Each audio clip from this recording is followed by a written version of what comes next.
Kejadian pasal yang kedua ayat yang 8-25. Selanjutnya Tuhan Allah membuat taman di Eden, di sebelah timur, disitulah ditempatkannya manusia yang dibentuknya itu. Lalu Tuhan Allah menumbuhkan berbagai-bagai pohon dari bumi yang menarik dan yang baik untuk dimakan buahnya, dan pohon kehidupan di tengah-tengah taman itu, serta pohon pengetahuan tentang yang baik dan yang jahat. Ada suatu sungai mengalir dari Eden untuk membasahi taman itu, dan dari situ sungai itu terbagi menjadi 4 cabang. Yang pertama namanya Pison, yakni yang mengalir mengelilingi seluruh tanah Hawila tempat emas ada. Dan emas dari negeri itu baik. Di sana ada damar bedolah dan batu krisopas. Nama sungai yang kedua ialah Gihon, yakni yang mengalir mengelilingi seluruh tanah Kus. Nama sungai yang ketiga ialah Tigris, yakni yang mengalir di sebelah timur Asyur, dan sungai yang keempat ialah Efrat. Tuhan Allah mengambil manusia itu dan menempatkannya dalam Taman Eden untuk mengusahakan dan memelihara taman itu. Lalu Tuhan Allah memberi perintah ini kepada manusia, semua pohon dalam taman ini boleh kau makan buahnya dengan bebas.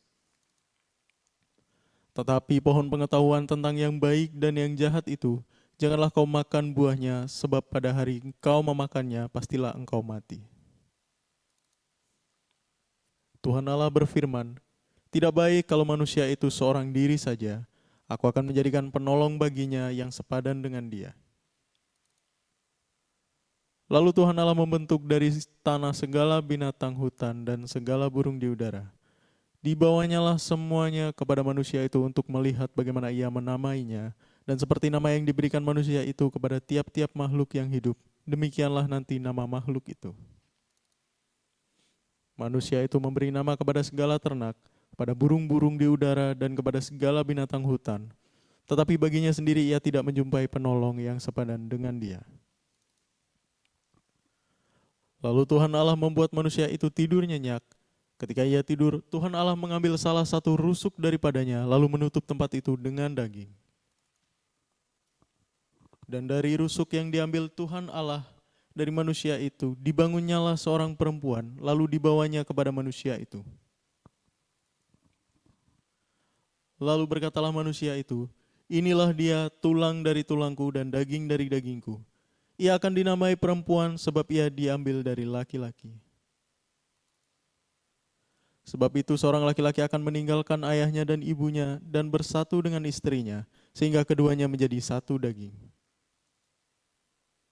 Mereka keduanya telanjang, manusia dan istrinya itu, tetapi mereka tidak merasa malu.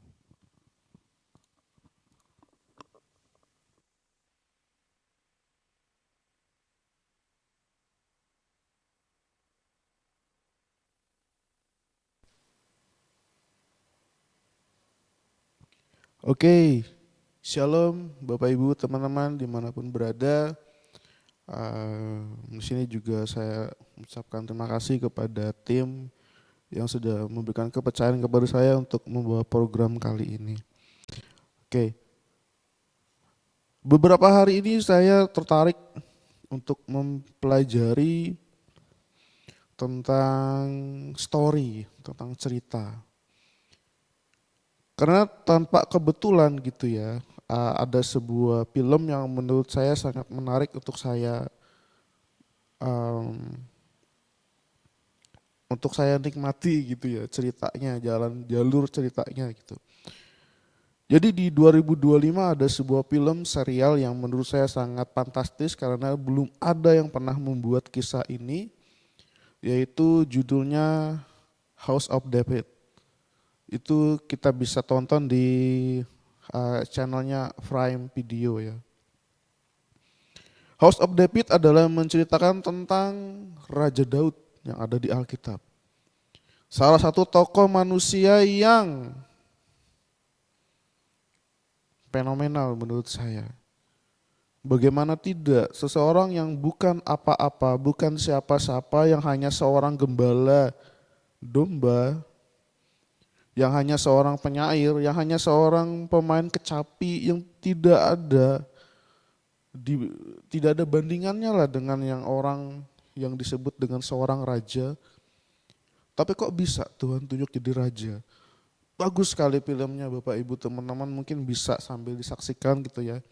Per hari ini baru season 1 dan ini baru masuk ke episode ke-8. Di situ membuat saya tertarik untuk merenungkan atau mencari tahu atau melihat bagaimana sih manusia di zaman itu. Bagaimana sih manusia itu bisa ada?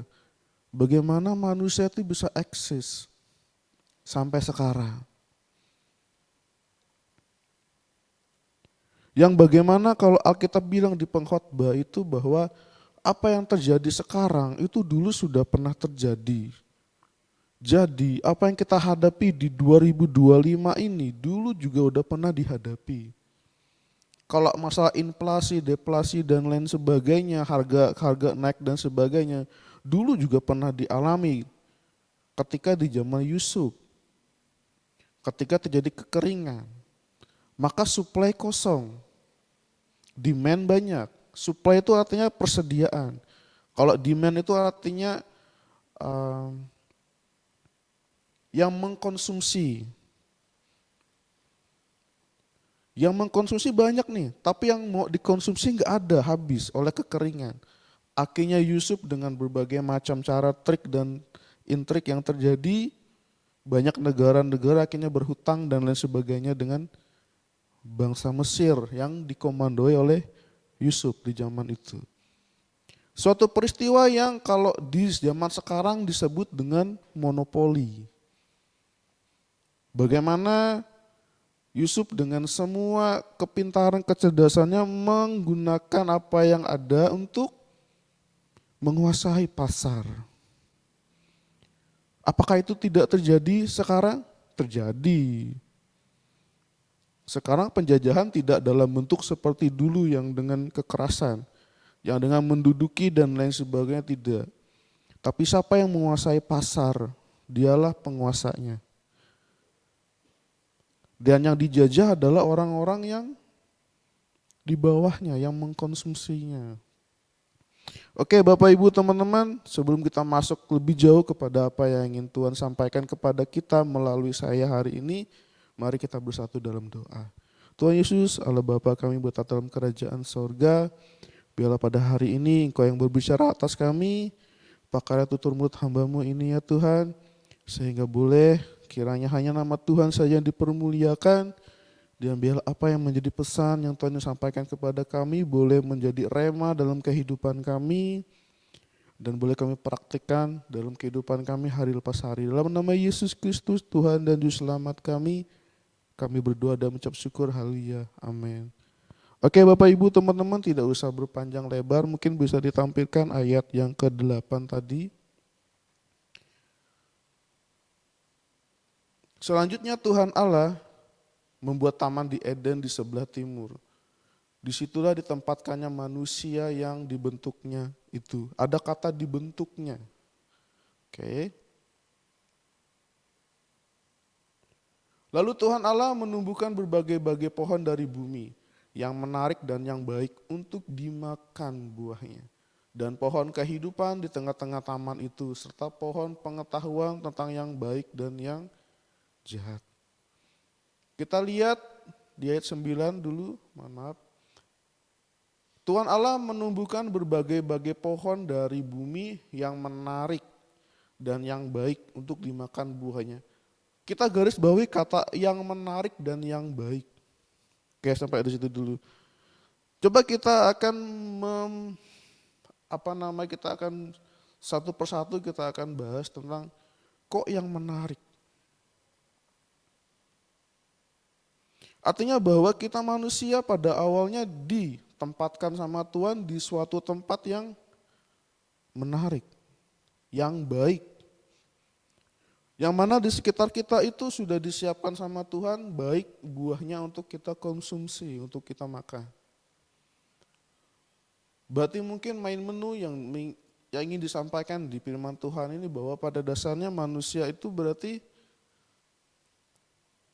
konsumsi utamanya adalah buah-buahan. Mungkin apa yang disampaikan di sini secara tersurat. Tapi secara tersirat Bapak Ibu teman-teman silakan kita koreksi masing-masing diri kita. Apa yang kita alami hari ini, apa yang terjadi dalam kehidupan kita, apa yang ada di sekeliling kita saat ini, apakah menarik buahnya atau tidak? Apakah baik buahnya atau tidak? Karena yang akan menikmati buah yang ada di sekeliling kita adalah kita sendiri.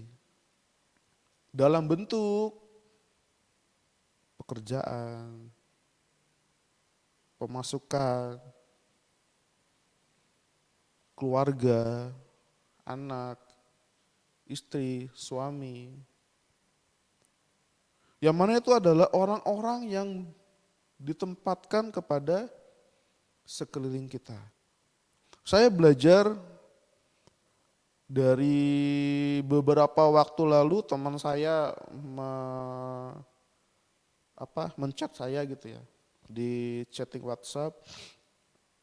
Dia bertanya, bro, kapan sih kita ada kumpul lagi dengan teman-teman SMA dulu, dia bilang. Kenapa? Karena tumben, teman saya itu tumben WA saya pengen nanya untuk kapan nih ada kumpul-kumpul reuni, dia bilang kayak gitu. Waduh bro, susah itu saya bilang. Karena masing-masing kita sudah berjalan dengan kesibukan masing-masing. Berjalan dengan jalan hidupnya masing-masing. Sadar gak sadar Bapak Ibu teman-teman, saya flashback dengan kehidupan saya. Mungkin Bapak Ibu teman-teman bisa juga flashback dengan kehidupan kalian masing-masing. Dari kita kecil, kita punya teman yang banyak, teman bermain, betul ya. Masuk ke SD, temannya makin banyak. SMP semakin mengerucut, kita semakin memilih-milih teman. Jadi ada beberapa teman yang bisa kita jadi sohib, sahabat. Masuk ke SMA pun makin seperti itu. Dan masuk ke kuliah atau tempat bekerja semakin menyempit. Yang namanya circle pertemanan itu. Yang mana sudah berbeda lagi dimensi yang tercipta di sekeliling kita. Ada yang semakin bagus karena circle pertemanannya ada orang-orang hebat. Ada juga yang makin kesini makin gak karu-karuan. Karena teman-temannya yang di sekelilingnya adalah orang-orang yang gak karu-karuan juga. Nah, bagaimana cycle pertemanan ini tuh sangat menentukan mau jadi apa kita ke depannya. Dan saya belajar itu Bapak Ibu teman-teman.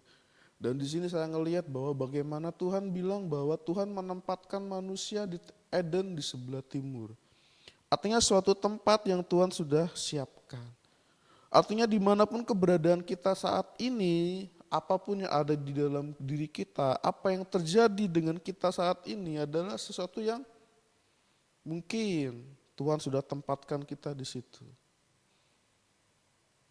Dan di situ ada buah yang menarik dan yang baik untuk kita konsumsi.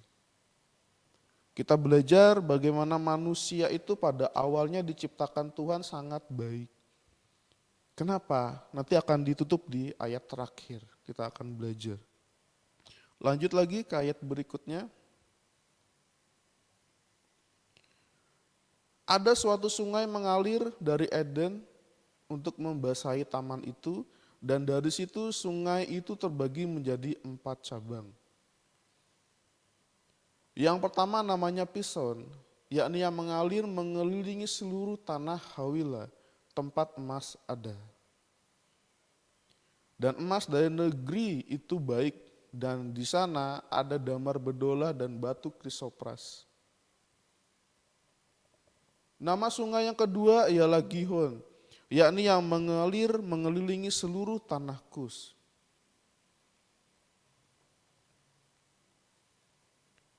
Nama sungai yang ketiga ialah Tigris, yakni yang mengalir di sebelah timur Asyur, dan sungai yang keempat ialah Efrat. Tuhan Allah mengambil manusia itu dan menempatkannya dalam Taman Eden untuk mengusahakan dan memelihara taman itu. Lalu Tuhan Allah memberi perintah ini kepada manusia. Semua pohon dalam taman ini boleh kau makan buahnya dengan bebas. Tetapi pohon pengetahuan tentang yang baik dan yang jahat itu janganlah kau makan buahnya. Sebab pada hari engkau memakannya pastilah engkau mati. Sampai di sini dulu ke ayat 15. Mungkin kita bisa balik dulu.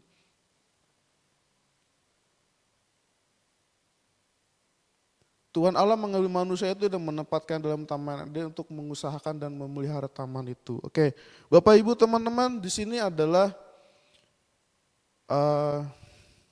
bagaimana peristiwa manusia itu, peristiwa terjadinya, peristiwa adanya, atau mungkin di dalam sebuah organisasi pemerintahan adalah bagaimana terjadinya pengadaan. Kalau di pemerintah namanya pengadaan barang atau jasa gitu ya. Itu bagaimana peristiwa terjadinya pengadaan yang namanya makhluk yang disebut dengan manusia. Yaitu saya dan Bapak Ibu teman-teman yang menyaksikan tayangan ini. Kenapa saya bilang makhluk? Bapak Ibu coba lihat di seluruh dunia ini, di seluruh bumi ini, adakah makhluk selain manusia yang bisa berpikir, yang bisa bercakap-cakap, yang bisa bersosialisasi, membentuk komunitas? Selain manusia apakah ada yang punya intelijensi yang bisa dianggap setara dengan Tuhan? Apakah ada? No. Kenapa? Nanti akan dijelaskan di ayat berikutnya. Bagaimana manusia mencari pasangannya tidak ada satupun, semuanya cuma binatang gitu ya. Cuma hewan. Yang hidupnya hanya berdasarkan insting saja. Hidup, makan, mati. Kalau manusia kan berbeda. Manusia hidup dan membentuk apa yang disebut dengan apa namanya ya? Sebentar. Bagaimana manusia hidup dan membentuk kehidupannya, membentuk dirinya, membentuk hidupnya. Mau jadi apa? Bagaimana kita dari kecil ditempatkan di keluarga kita yang saat ini menjadi keluarga kita, menjadi orang tua kita. Dan di situ kita dibesarkan pun menggunakan apa yang ada di keluarga kita. Maka manusia yang satu dengan manusia yang lain akan berbeda. Manusia yang satu dengan keluarga yang seperti ini dia akan punya watak, tabiat, karakter mirip seperti ini.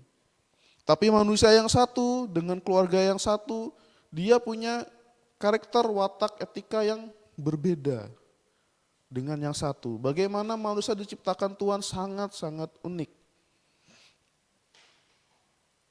Dan di sini kita akan belajar siapa itu manusia. Kenapa saya tertarik untuk membahas hal ini Bapak Ibu teman-teman? Karena saya tertarik sekali dengan kisah House of David. Bagaimana mereka menggambarkan peristiwa saat itu. Yang bagaimana ini suatu histori yang real, yang Alkitab catat. Sangat berbeda dengan film-film yang serupa, tetapi bukan yang Alkitab catat. Karangan manusia, ada. Banyak film yang lain. GOT dan lain sebagainya. Itu histori semua. Tapi itu manusia yang catat. Sementara yang ada ini adalah Alkitab yang catat. Sebuah sejarah bagaimana manusia pada awalnya. Suatu hal yang menarik untuk bisa kita pelajari. Tetapi mungkin suatu hal yang berat bagi kita untuk memahami apa yang terjadi. Saya akan bawakan dengan sangat dengan bahasa yang cukup simpel dan sederhana ya, supaya kita bisa memahami siapa itu manusia. Bahwa saya, Bapak Ibu dan teman-teman yang mendengarkan apa yang saya sampaikan ini, kita bisa sama-sama untuk mempelajarinya.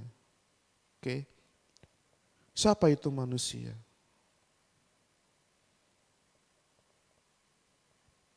Bisa diputar lagi ayat 15 tadi. Tuhan Allah mengambil manusia itu dan menempatkannya dalam Taman Eden. Untuk apa? Mengusahakan dan memelihara taman itu. Oke. Ceritanya seperti ini, Tuhan menciptakan manusia di sini. Sudah jadi nih. Dan Tuhan mengambil dan menempatkannya di Taman Eden. Di suatu tempat yang sudah Tuhan siapkan. Tugasnya apa? Tugasnya apa? Manusia ditempatkan di sini tugasnya apa? Mungkin tayangkan lagi sekali lagi apa yang dibilang sama ayat 15. Tugasnya apa? Untuk mengusahakan dan memelihara taman itu. Jadi seburuk-buruknya kehidupan kita, seperti apapun baiknya kehidupan kita, tugas kita adalah mengusahakan dan memelihara. Kalau terjadi kerusakan, apa yang harus kita lakukan? Kita perbaiki, kita ubah, kita evaluasi rusaknya di mana, salahnya di mana. Kalau ada dosa, minta ampun sama Tuhan, minta kesempatan untuk memperbaikinya. Walaupun Tuhan tidak sekejap kasih ke kita penyelesaiannya, Tuhan akan kasih ke kita step by step. Tidak langsung serta-merta selesai. Itu kejadian yang saya alami. Seberapapun memberontaknya kita, pengen cepat, Tuhan pengen cepat kaya.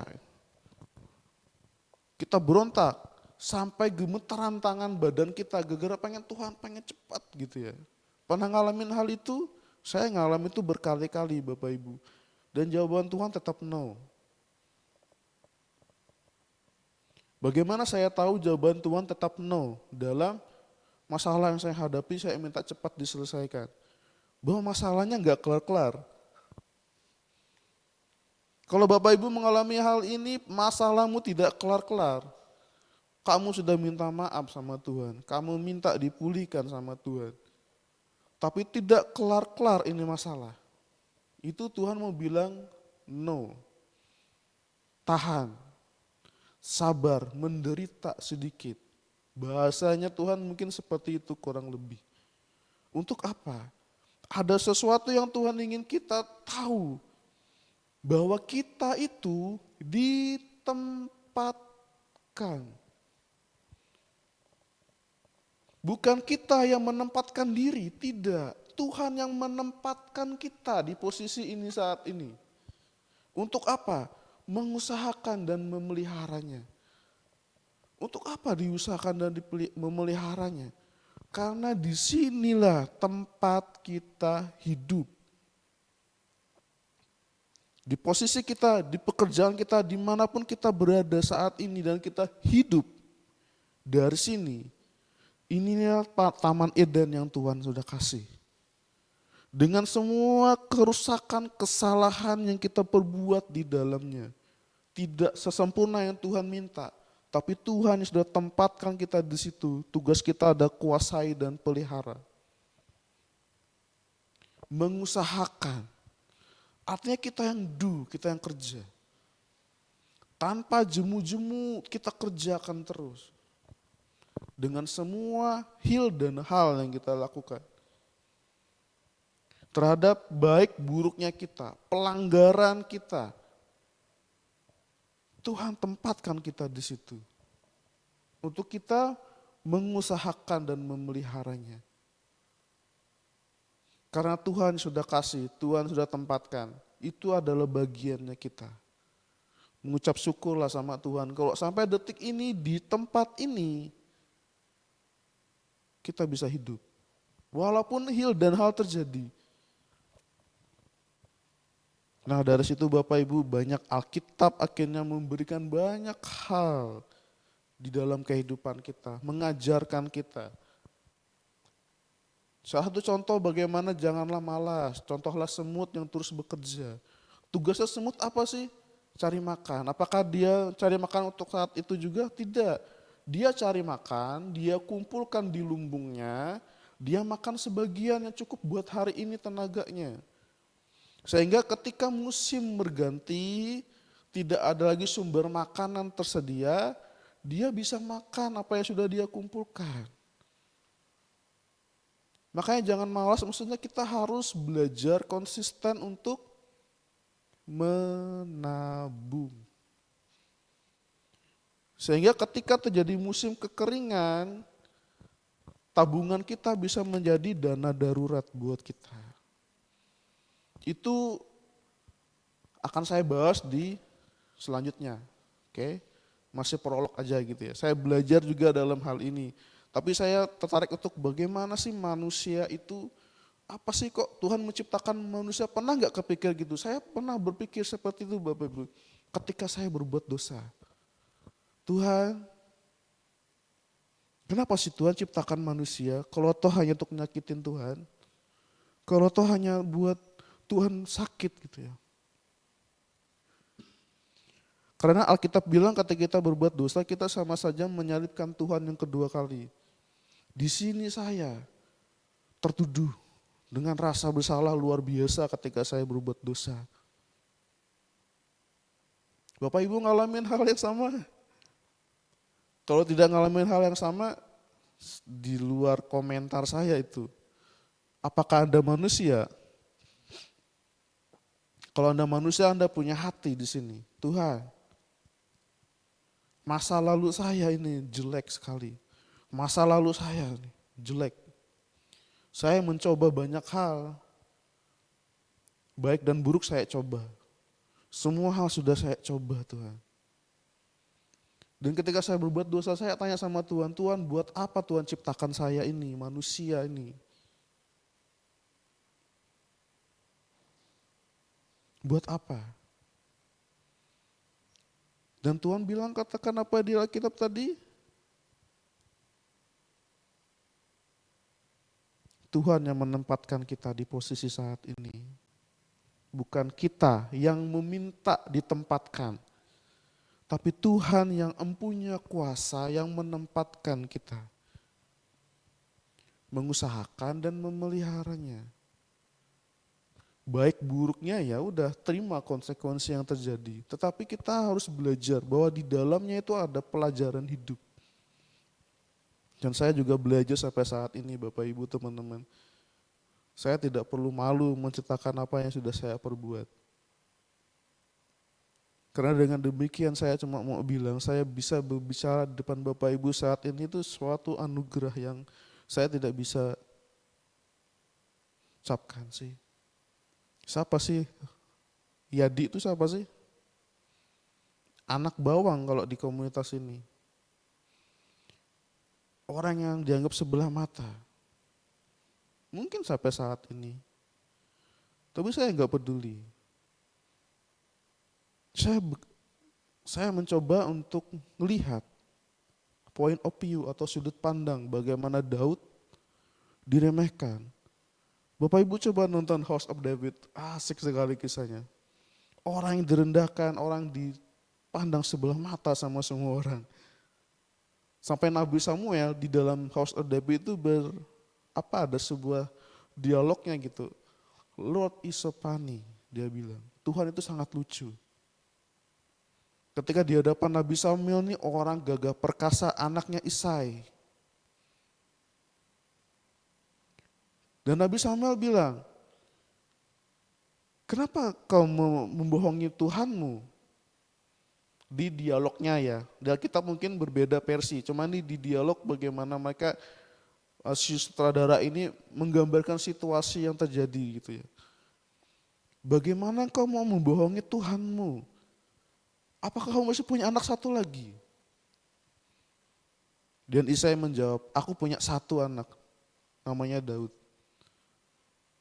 Dan dia adalah anak dari istri saya yang dalam tanda kutip anak haram.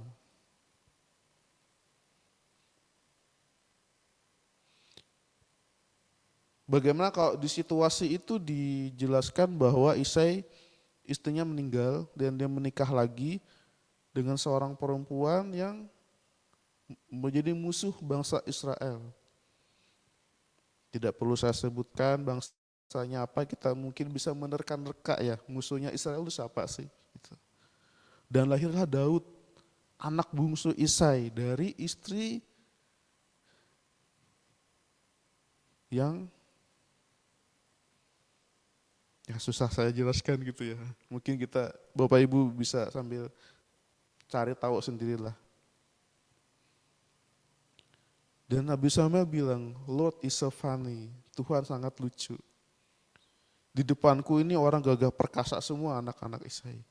Kenapa Tuhan malah milih Daud? Anak bungsu, anak bontot, anak yang direndahkan gitu, yang tugasnya itu cuma melihara kambing domba. Tapi di situ saya ngeliat, oh memang ini orang, saya belajar, oh inilah manusia ya. Yang artinya apa Bapak Ibu teman-teman, apa yang Alkitab catat, semua tokoh-tokoh Alkitab itu siapa sih sebenarnya? Manusia bukan? Manusia. Coba Bapak lihat, Bapak Ibu lihat, teman-teman lihat. Coba sampai habis Bapak Ibu teman-teman baca Alkitabmu itu. Tokoh Alkitab mana yang tidak berbuat dosa kecuali Tuhan Yesus?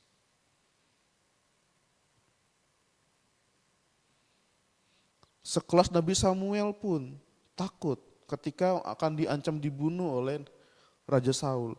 Sekelas Nabi Samuel takut. Padahal Alkitab bilang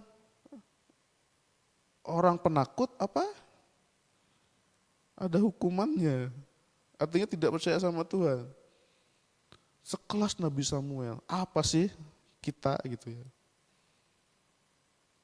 Aku pun bukan orang yang bisa dibandingkan dengan hal itu. Bisa dipercayakan di sini aja udah syukur gitu ya. Dengan semua kekurangan saya. Tapi kita bisa belajar bagaimana Tuhan itu unik gitu ya. Kok dia bisa pilih Daud? Unik enggak?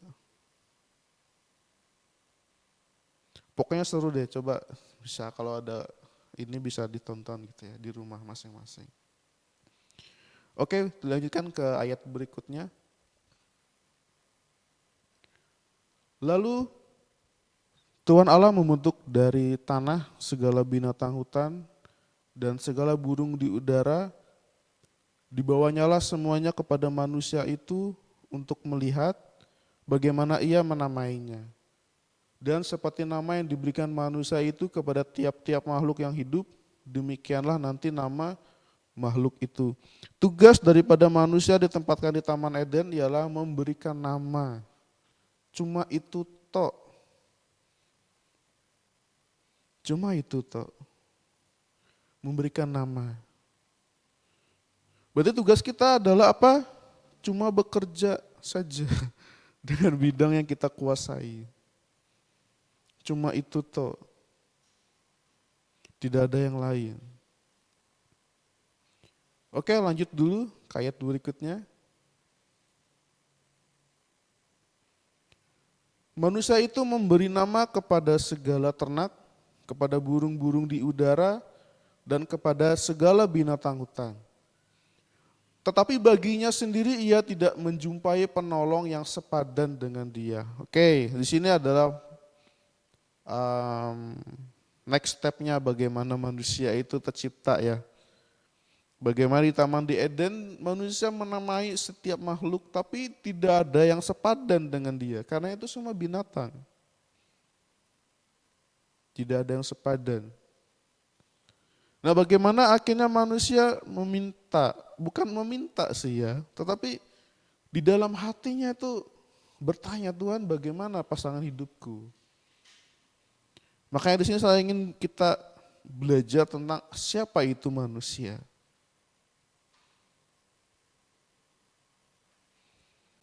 Unik ya, sangat unik. Bagaimana manusia itu diciptakan, ditempatkan di taman di Eden di sebelah timur, semua pohon-pohonnya baik Tuhan kasih untuk dikonsumsi, kecuali pohon pengetahuan tentang yang baik dan jahat dan pohon kehidupan. Dan Tuhan memberikan tugas kepada manusia untuk mengusahakan dan memelihara taman itu, dan satu persatu Tuhan ciptakan makhluk hidup yang lain. Dan Tuhan menamai setiap makhluk itu sesuai dengan apa yang diberikan nama oleh manusia. Semuanya sepasang. Sampai kepada poin berikutnya, manusia bilang, gak ada yang sepadan nih sama saya. Lantas apa yang Tuhan buat? Lanjut ke ayat berikutnya. Lalu Tuhan Allah membuat manusia itu tidur nyenyak. Ketika ia tidur, Tuhan Allah mengambil salah satu rusuk daripadanya, lalu menutup tempat itu dengan daging. Membuat manusia itu tidur nyenyak. Artinya apa? Suatu peristiwa bagaimana kita sudah pada posisi sudah mentok. Di posisi sudah tidak bisa berbuat apa-apa lagi. Masalah sudah besar sekali. Tuhan bikin kita tidur nyenyak. Untuk apa? Tuhan menciptakan seseorang. Tuhan menciptakan sesuatu sebagai penolong kita. Bisa dilanjutkan ayat berikutnya?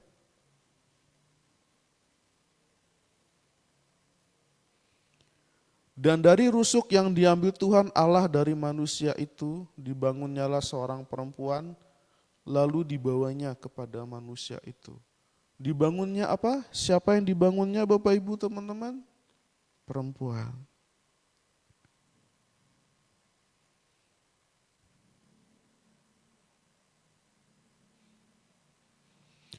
Yang bagaimana? Siapa itu perempuan?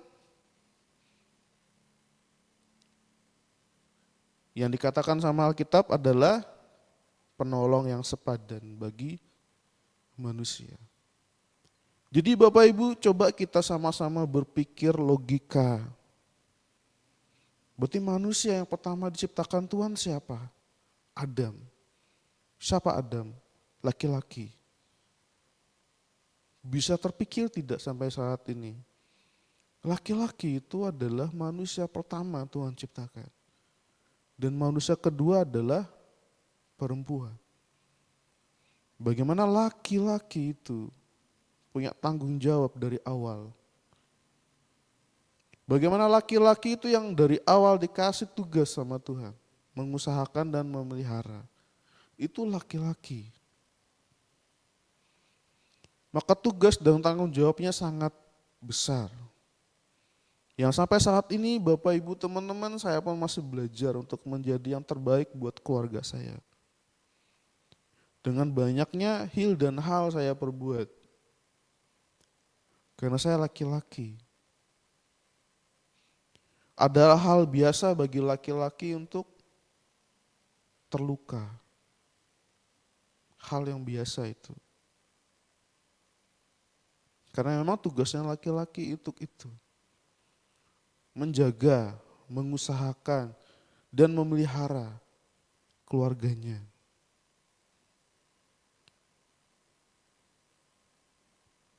Sampai saat ini pun saya berpikir, Tuhan ciptakan laki-laki sebagai manusia pertama. Maksudnya apa Tuhan? Dan Tuhan, kita itu melambangkan pribadinya seorang laki-laki, pemimpin. Di pundak kita, para laki-laki, itu adalah beban yang harus kita tanggung. Dan saya ngelihat bagaimana ketika seorang laki-laki sudah mandek, tidak bisa lagi mengembangkan dirinya. Saya ngelihat timpang keluarganya. Saya ngelihat tidak usah orang lain, keluarga saya sendiri.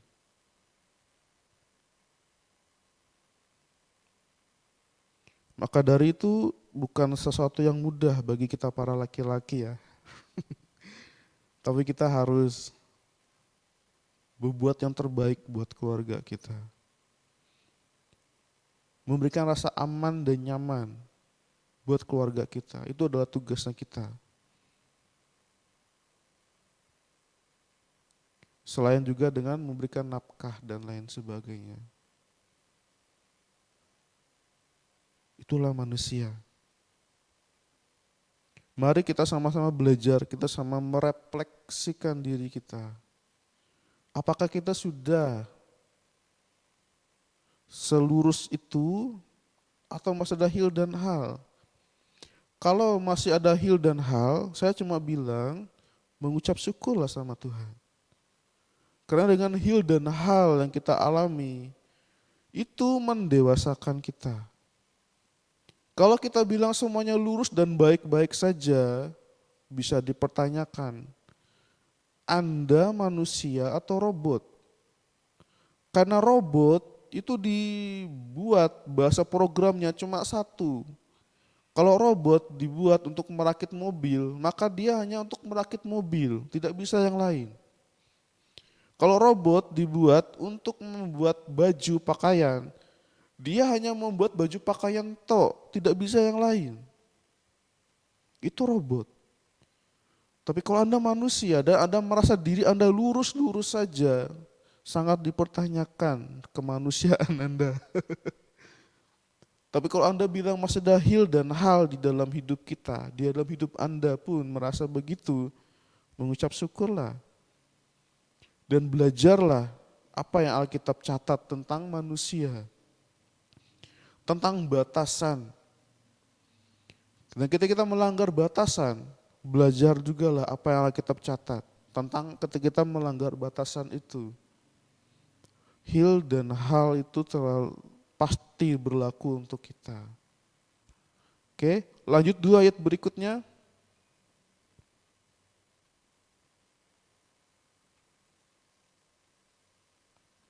Lalu berkatalah manusia itu, inilah dia, tulang dari tulangku dan daging dari dagingku. Ia akan dinamai perempuan, sebab ia diambil dari laki-laki. Kita garis bawahi kata ia dinamai perempuan, sebab ia diambil dari laki-laki. Berarti perempuan itu siapa? Seseorang yang diambil dari laki-laki. Artinya apa? Perempuan menjadi seseorang yang disebutkan bukan di belakang laki-laki, tapi di samping laki-laki. Seseorang yang menjadi penolong. Bukan seseorang yang menjadi pemimpin. Hai para perempuan, posisi Anda bukan sebagai pemimpin, tapi sebagai penolong. Karena ada pada saat waktunya manusia yang disebut laki-laki itu berada di bawah. Dan perempuanlah tugasnya untuk menjadi penolong. Bukan sebagai pemimpin. Siapa sih pemimpin itu? Kita tahu, kita cuma garis bawahi, kita cuma tarik benang lurus. Bagaimana Tuhan bilang? Tuhan dengan jemaat sama dengan suami dengan istri. Posisikan suami sebagai Tuhan. Siapa Tuhan itu? Dia yang menciptakan, dia yang memutuskan, dia yang membuat segala sesuatu, membuat aturan dan lain sebagainya. Tugas laki-laki itu. Tetapi ada banyak para laki-laki yang dalam tanda kutip pengecut. Itu yang saya alami, saya pengecut. Banyak laki-laki pengecut lari dari masalahnya. Tidak mau menyelesaikan masalahnya. Sangat memalukan posisi itu Bapak Ibu teman-teman. Saya juga ngalamin. Sangat memalukan posisi itu. Sampai saat ini saya belajar untuk bisa menyelesaikannya. Walaupun tidak mudah. Tapi saya harus menyelesaikannya. Karena saya laki-laki. So buat laki-laki di luar sana, hadapi. Itu saja pesan yang bisa saya sampaikan. Dan buat perempuan di luar sana, jadilah penolong yang sepadan. Bukan pemimpin yang memimpin pemimpin, tapi penolong. Dengan begitu, berjalan harmonislah dua orang ini. Lanjut ke ayat berikutnya.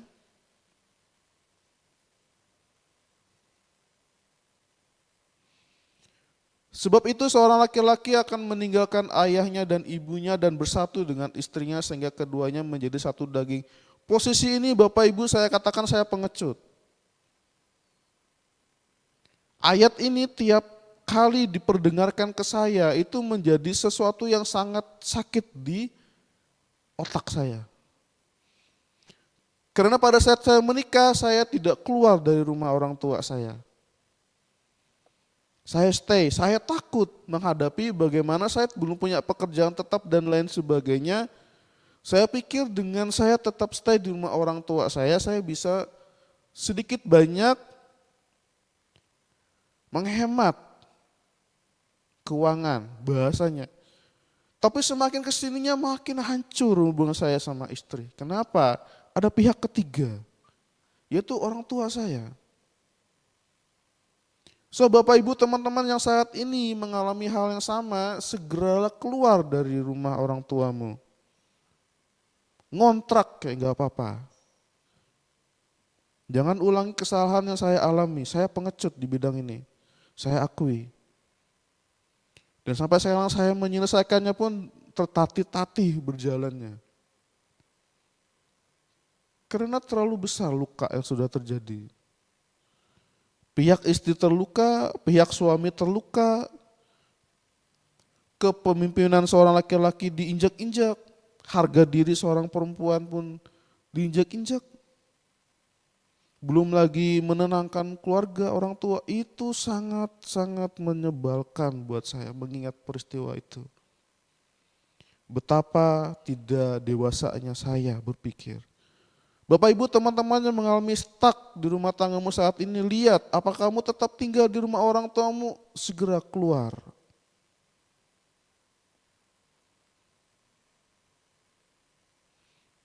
Karena semakin banyak luka yang kalian akan hadapi nantinya. Walaupun kalian bisa menghemat uang dengan tanpa perlu membeli rumah. Kan bisa ngontrak. Walaupun dengan kalian kalau ngontrak kan tetap keluar uang. Oke. Lihat hasilnya nanti nextnya. Bagaimana rumah tanggamu? Apakah aman-aman saja atau saling bertengkar nantinya? Karena saya ngalamin hal itu Bapak Ibu teman-teman. Kalaupun belum mengalaminya, mungkin masih masa bulan madu mungkin. Karena yang namanya pernikahan itu bukan yang namanya main-main lagi. Tapi kita berada di satu medan pertempuran. Bagaimana bisa kita menyatukan dua pikiran jadi satu seperti yang dibilang Nas ini. Dua orang menjadi satu daging. Gak bisa cuy.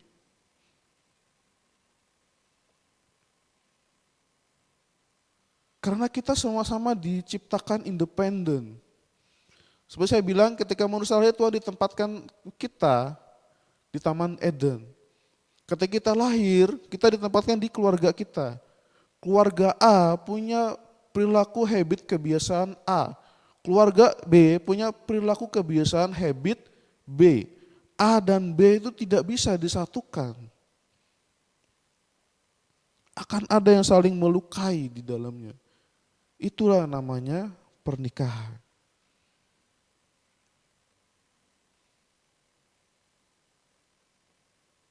Mari kita sama-sama pelajari hal ini Bapak Ibu teman-teman. Saya pun masih mempelajari di usia pernikahan saya yang ke-8 tahun ini. Sesuatu yang menurut saya impossible bisa sampai pada titik ini ya. Dengan semua kerusakan yang terjadi. Tapi saya berusaha menyelesaikan satu persatu. Walaupun masih banyak PR yang saya perlu perbaiki. Itulah namanya kita hidup Bapak Ibu teman-teman. Jangan pernah mengatakan diri kita lurus. No. Jujurlah. Kalau masih ada hil dan hal yang perlu diperbaiki. Karena kita manusia. Semuanya harus kita pelihara dan usahakan. Oke, Bapak Ibu teman-teman. Apakah ada ayat terakhir?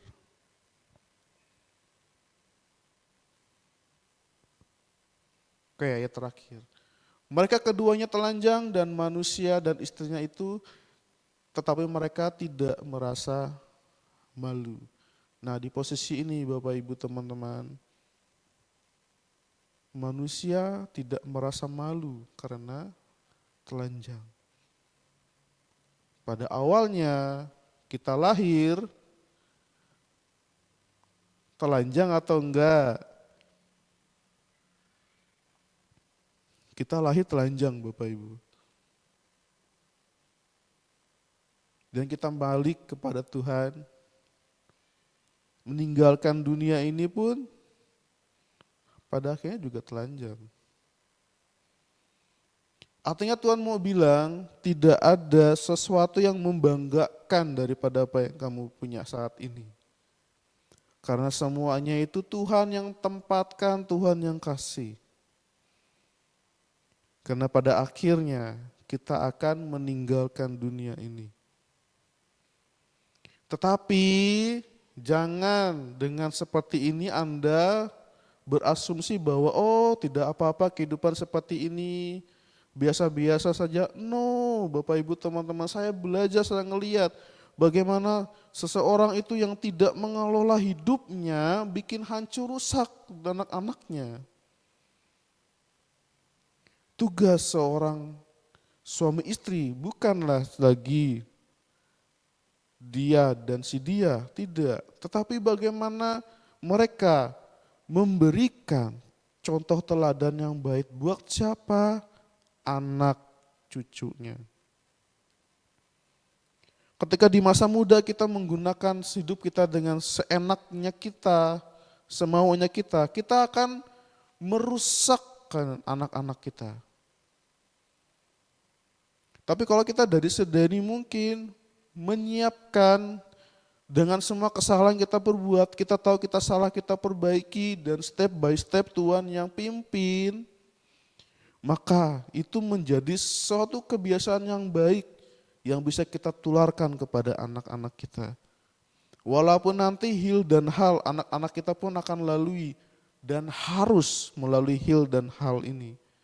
Karena apa? Mereka akan menjadi seperti kita, menggantikan posisi kita. Sama seperti ketika saya bercerita dengan ibu saya bercerita seperti ini. Karena ibu saya dulu adalah seorang guru PNS juga.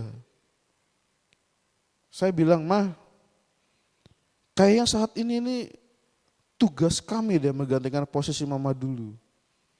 Karena di posisi mama saya dulu sebagai guru, mereka adalah pucuk pimpinan atau puncaknya yang bersentuhan dengan masyarakat sebagai pendidik.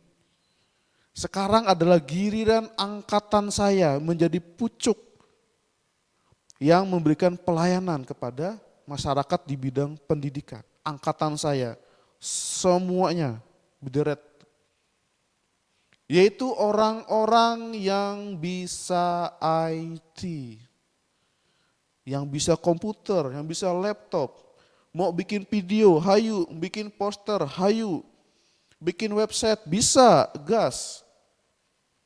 Itu angkatan saya semua. Berbeda dengan angkatan yang di atas-atas saya yang sudah akan pensiun 2 tahun lagi, 3 tahun lagi pensiun gitu. Ketika saya di sekolah, saya enggak ngeh perkataan mereka. Mereka bilang, "Pak Riyadi nanti Pak Riyadi jadi kepala sekolah ya di sekolah ini ya, kembangkan sekolah ini ya. Kemarin saya baru ngeh, saya itu Pak Riyadi 3 tahun lagi akan pensiun, berarti 2005, 2006, 2008 mereka pensiun, berarti 2028. 2027 ada 2 orang yang akan pensiun, 2008 ada 1 orang, 2030 mungkin ada 2 atau 3 orang. Sisa saya yang nantinya akan menjadi yang akan menjadi guru pengganti di situ. Karena semuanya akan pensiun. So, bagi kalian saat ini dimanapun berada, sama-sama kita benahi diri kita masing-masing. Jangan pernah tertuduh dengan apa yang terjadi dengan kita di masa lalu. Evaluasi, doa sama Tuhan, perbaiki. Itu sudah sangat cukup. Tapi kalau sampai detik ini suka buat kesalahan dan tidak pernah menyadari kesalahannya, siap-siap pentungan dari Tuhan datang. Habis semua hidupmu. Oke? Alangkah lebih baik kita mengakui apa yang kita perbuat salah. Ketimbang kita ngaku kita lurus-lurus saja padahal tidak lurus jalannya. Bahwa dengan demikian kita akan mengakui diri kita secara utuhnya bahwa kita adalah manusia biasa. Oke, amin buat firman Tuhan saat ini. Sampai ketemu lagi di part berikutnya. Terima kasih, Tuhan Yesus memberkati.